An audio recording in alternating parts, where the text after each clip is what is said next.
जय गुरुदेव।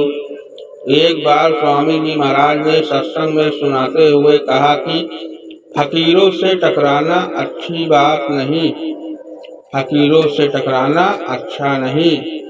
ऋषि दुर्वासा मथुरा में यमुना नदी के किनारे रहते थे। बड़े क्रोधी स्वभाव के थे, इस बात को सभी जानते थे। एक बार कुछ मस्खरों को ऋषि के साथ मजाक करने की सूझी। उन्होंने एक लड़के के पेट पर उल्टी कढ़ाई बांधी, उसे साड़ी पहनाया और वो चले दुर्वासा ऋषि के पास। वो ध्यान में बैठे थे। शोरगुल हुआ तो उनका ध्यान टूटा। बात हुई तो मस्खरों ने कहा कि महाराज, इस स्त्री को लड़का होगा या लड़की, कृपा कर बताइए। दुर्वासा ऋषि सब खेल समझ गए।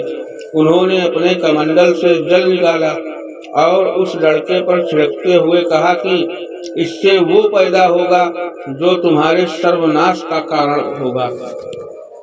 मस्खरे घबराए। दुर्वासा का श्राप था, कभी झूठा नहीं हो सकता था। उन्होंने लोहे को घिस घिस कर रेत बना दिया और समुद्र में फेंक दिया।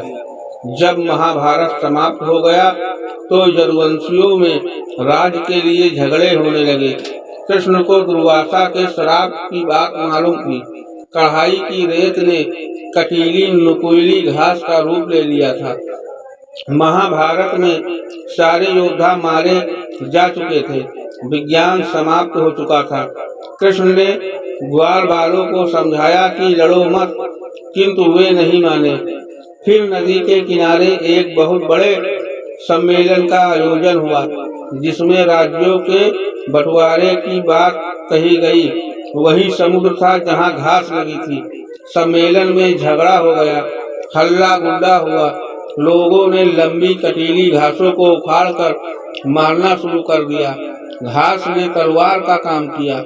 ऋषि का श्राप था, तलवार भी घास के सामने कुछ नहीं थी। नतीजा यह हुआ कि 56 करोड़ यदुवंशी आपस में लड़कर समाप्त हो गए। यह इतिहास बताता है।